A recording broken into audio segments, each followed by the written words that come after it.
நெஞ்சம் என்னும் கூடு அதில் நெருப்பு வைத்ததாறு?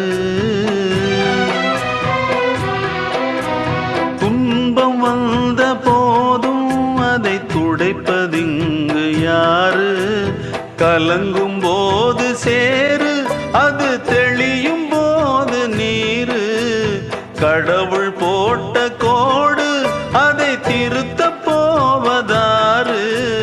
வெந்த புண்ணும் ஆறிடுமா? வேதனை தான் தீர்ந்திடுமா?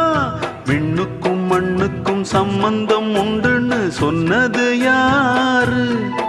அது மன்னவன் பேரு.